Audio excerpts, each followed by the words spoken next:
জ্যোতিলিংগ কাৰ এইবাৰ জ্যোতিলিংগক লৈ বিতৰ্কৰ সৃষ্টি হৈছে। মোৰ পাছফালে আপোনালোকে দেখিছে এয়া অসমত কামৰূপত গুৱাহাটীত অৱস্থিত জ্যোতিলিংগ যি জ্যোতিলিংগক ভীমাশংকৰ ষষ্ঠ জ্যোতিলিংগ বুলি দাবী কৰিছে অসম চৰকাৰে আৰু কেন্দ্ৰীয়ভাৱে মহাশিৱৰাত্ৰি অনুষ্ঠিত কৰিব বিচাৰিছে এই জ্যোতিলিংগত।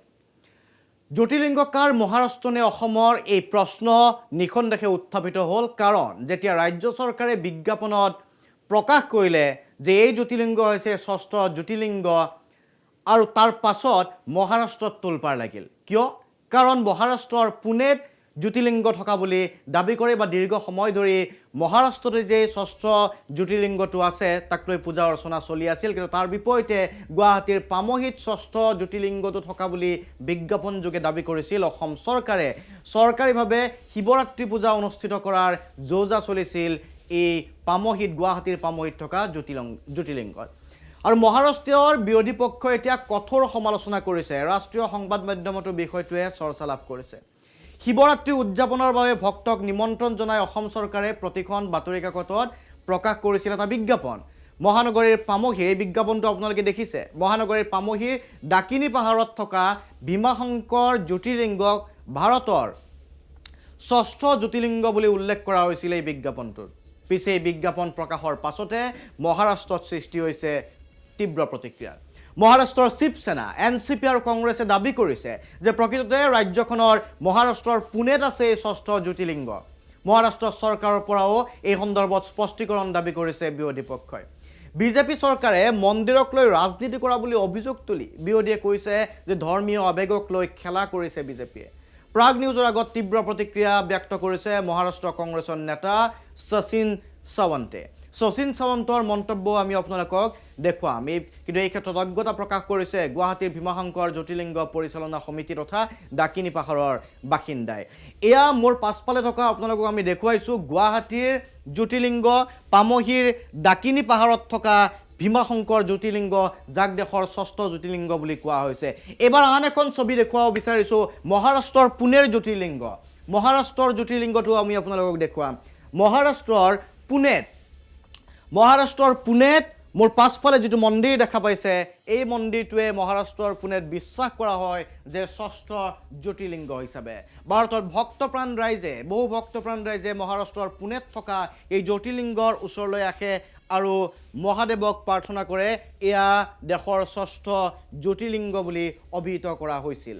কিন্তু এতিয়া হঠাৎ ডাকিনী পাহাৰত থকা জ্যোতিলিংগক, ভীমাশংকৰ জ্যোতিলিংগক ষষ্ঠ জ্যোতিলিংগ বুলি দাবী কৰি ৰাজ্য চৰকাৰে যি ধৰণৰ বিজ্ঞাপন প্ৰকাশ কৰিছিল, তাৰ পাছত মহাৰাষ্ট্ৰত স্বাভাৱিকতে প্ৰতিক্ৰিয়াৰ সৃষ্টি হোৱাটো স্বাভাৱিক। আমি আপোনালোকক পোনে পোনে মহাৰাষ্ট্ৰলৈকে লৈ গৈছোঁ। এইবাৰ মহাৰাষ্ট্ৰৰ পুনেৰ পৰা আমাৰ লগত উপস্থিত আছে বিপুল কলিতা, তেখেত ইণ্ডিয়ান এক্সপ্ৰেছৰ মহাপ্ৰবন্ধক। আমি বিপুল কলিতাৰ ওচৰলৈকে আহিব বিচাৰিছোঁ। বিপুল কলিতা, আপোনাক স্বাগতম জনাইছোঁ। এই খবৰ আপুনিও নিখনদেশে পাইছে যে গুৱাহাটীৰ ডাকিনী পাহাৰত থকা যি জ্যোতিলিংগ, ভীমাশংকৰ জ্যোতিলিংগক এতিয়া ষষ্ঠ জ্যোতিলিংগ বুলি অভিহিত কৰিছে বা চৰকাৰে বিজ্ঞাপন প্ৰকাশ কৰিছে। লগে লগে প্ৰতিক্ৰিয়াৰ সৃষ্টি হৈছে মহাৰাষ্ট্ৰতো। গতিকে মহাৰাষ্ট্ৰত আপুনি যিহেতু আছে, মহাৰাষ্ট্ৰত কি ধৰণৰ প্ৰতিক্ৰিয়াৰ সৃষ্টি হৈছে আৰু মহাৰাষ্ট্ৰৰ পুনেত থকা যিটো জ্যোতিলিংগ, এই জ্যোতিলিংগটোৱে ষষ্ঠ জ্যোতিলিংগ হয় নেকি বা তাৰ লোকসকলে কি ধৰণে বিশ্বাস কৰে, কি ধৰণে দাবী কৰে?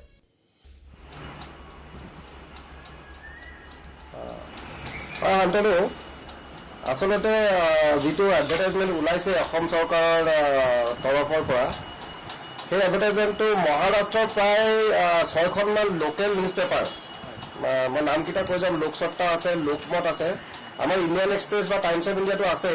প্ৰায় 6খন নিউজ পেপাৰত ইমান ডাঙৰকৈ পুৰা সম্পূৰ্ণ শেষৰ পৃষ্ঠাত ফুল পেজ এটা এডভাৰটাইজমেণ্ট ওলাইছে।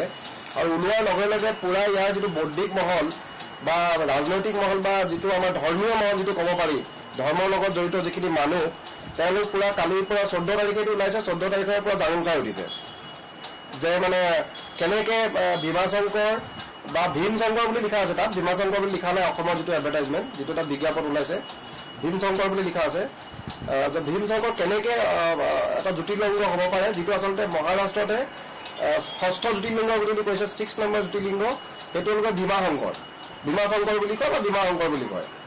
মানে শুনি আছে নে? মই শব্দ কৈছেনে? হয়, হেল্ল' হয় শুনি আছোঁ, আপুনি কৈ যাওক। শুনি আছোঁ বিপুল কলিতা, শুনি আছোঁ, আপুনি কৈ যাওক।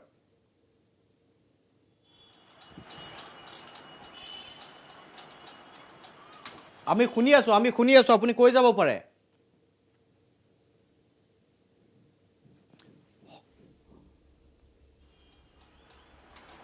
আপুনি শুনি আছেনে? আমি সংযোগ স্থাপন কৰিবলৈ চেষ্টা কৰি আছোঁ, কিন্তু যি ধৰণৰ বিতৰ্কৰ সৃষ্টি হৈছে, এই বিতৰ্কৰ সৃষ্টি হোৱাটো স্বাভাৱিক। আৰু ইতিমধ্যে বিপুল কলিতাই পুনেৰ পৰা জনাইছে যে তাত স্থানীয় যিসমূহ সংবাদপত্ৰ আছে, মাৰাঠী সংবাদপত্ৰ আছে, এই সংবাদপত্ৰতো এই বাতৰি ওলাইছে, প্ৰকাশ হৈছে, আৰু তাত তীব্ৰ অসন্তুষ্টি ব্যক্ত কৰা হৈছে। আচলতে প্ৰকৃততে এই জ্যোতিৰ্লিংগ কাৰ, তেওঁলোকে এইধৰণে ক'ব বিচাৰিছে যে ৰাজনীতি কৰি জ্যোতিৰ্লিংগক অসমলৈ স্থানান্তৰ কৰিব বিচৰা হৈছে। পামহি বা ডাকিনী পাহাৰত থকা জ্যোতিৰ্লিংগ, ডাকিনী পাহাৰত থকা শিৱলিংগ এটা আছে, কিন্তু সেয়া ষষ্ঠ জ্যোতিৰ্লিংগ হয়নে নহয় সেই কথাহে সুনিশ্চিত নহয়। আৰু সেই ক্ষেত্ৰত দাবী কৰিছে পুনেৰ পৰা বা মহাৰাষ্ট্ৰৰ পৰা সেইসকল লোকে, আনকি বিৰোধী দলসমূহেও, শিৱসেনা, NCP, কংগ্ৰেছকে ধৰি বিৰোধী দলসমূহেও দাবী কৰাই নহয়, চৰকাৰৰ পৰা স্পষ্টীকৰণ বিচাৰিছে। পুনৰ সংযোগ স্থাপন কৰিছোঁ বিপুল কলিতাৰ সৈতে। বিপুল কলিতা, এই যিটো পুনেত ষষ্ঠ ভীমাশংকৰ জ্যোতিৰ্লিংগ আছে, এই জ্যোতিৰ্লিংগটোৰ ইতিহাস কি বা তাৰ লোকবিশ্বাস কি, কেতিয়াৰ পৰা আছে, বা ভক্তপ্ৰাণ ৰাইজ তাত কেতিয়াৰ পৰা প্ৰৱেশ কৰে? সেইটো কথা ক'ব খোজোতেই ফোনটো কাটা গ'ল। কথাটো হ'ল যে শিৱপুৰাণৰ মতে টোটেল 64টা 64টা জ্যোতিৰ্লিংগ আছে পৃথিৱীত। 64টা জ্যোতিৰ্লিংগ, 12টা জ্যোতিৰ্লিংগ আছে ভাৰতবৰ্ষত, আৰু এই 12টা জ্যোতিৰ্লিংগ ভাৰতবৰ্ষৰ 12টা জ্যোতিৰ্লিংগৰে মানে সন্মানটো বেছি, তাত বেছি ধৰণে পূজা অৰ্চনা কৰা হয় বা মানুহৰ শ্ৰদ্ধা আৰু ভক্তিটো বেছি।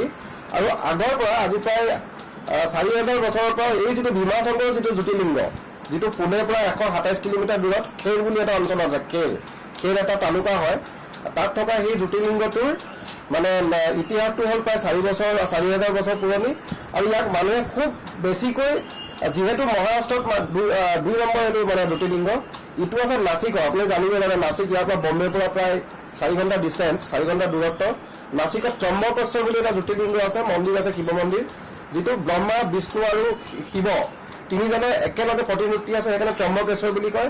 সেইটো এটা জ্যোতিৰ্লিংগ। আৰু তাৰপিছত এইটো ভীমাশংকৰ, যিটো শিৱপুৰাণত ভীম আৰু ভীম নামৰ অসুৰজনৰ ভিতৰত, যিটো অসমৰ আমাৰ বিজ্ঞাপনত যিটো কথা উল্লেখ কৰিছে যে ভীম বোলা অসুৰৰ লগত যুদ্ধ কৰাৰ বাবে শিৱ এই তাত আৱিৰ্ভাৱ হোৱাৰ বাবে তাত ভীমশংকৰ আমাৰ ডাকিনী পাহাৰত বা আমাৰ ইয়াৰ এখন আপোনাৰ যিখন পামহিৰ যিখন পাহাৰ, তাত গৈ পিনে হেৰি হৈছে, শিৱলিংগৰ উৎপত্তি হৈছে বা শিৱলিংগৰ আৱিৰ্ভাৱ হৈছে।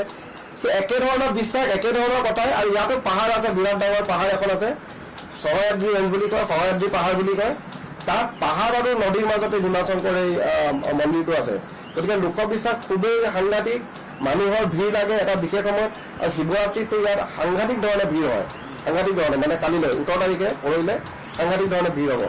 গতিকে যেতিয়াই এই কথাটো ওলাইছে যে ভীমাশংকৰ বা ভীমশংকৰ অসমতো এটা জ্যোতিৰ্লিংগ বুলি কৈছে, তাতো এইবুলি লিখা আছে যে ষষ্ঠ জ্যোতিৰ্লিংগ, 6th জ্যোতিৰ্লিংগ ইণ্ডিয়া বুলি লিখা আছে, যিটো ষষ্ঠ জ্যোতিৰ্লিংগ বুলি মিনিষ্ট্ৰী অফ কালচাৰ এফেয়াৰ্ছৰ ডিটেইলত অন্তৰ্ভুক্ত আছে পুনেৰ জ্যোতিৰ্লিংগটো, যিটো আজি সুধীৰ মুংগীটৱাৰ, যিজন মহাৰাষ্ট্ৰৰ এতিয়া কালচাৰেল অফিচাৰ আৰু ফৰেষ্ট মিনিষ্টাৰ, তেখেতে যি বিবৃতি দিছে এই গোটেই ঘটনাৰ পিছত প্ৰথম বিবৃতি তেখেতে দিছে।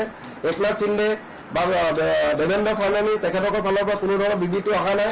যদিও কংগ্ৰেছ নেতা সুপ্ৰিয়া সুলে, আদিত্য ঠাকৰে, তাৰপিছত শচীন্দ্ৰ ৰাৱত, কংগ্ৰেছৰ জেনেৰেল ছেক্ৰেটাৰী আমাৰ সঞ্জয় ৰাৱত, তেখেতসকলে বিভিন্ন কটাক্ষ ধৰি কথা কৈছে যে আগতে তাত ইণ্ডাষ্ট্ৰী দিলে, আগতে তাত বিজনেছ দিলে, এতিয়া আমাৰ যিটো ধৰ্ম সংস্কৃতি মন্দিৰ সেয়াও মহাৰাষ্ট্ৰৰ পৰা অসমলৈ এতিয়া বিজেপি চৰকাৰে নিব বিচাৰিছে, এইটো এটা ষড়যন্ত্ৰ, এনেকুৱা ধৰণৰ কথা এটা আলোচনা হৈছে। সেইটো এটা বেলেগ ধৰণৰ কথা।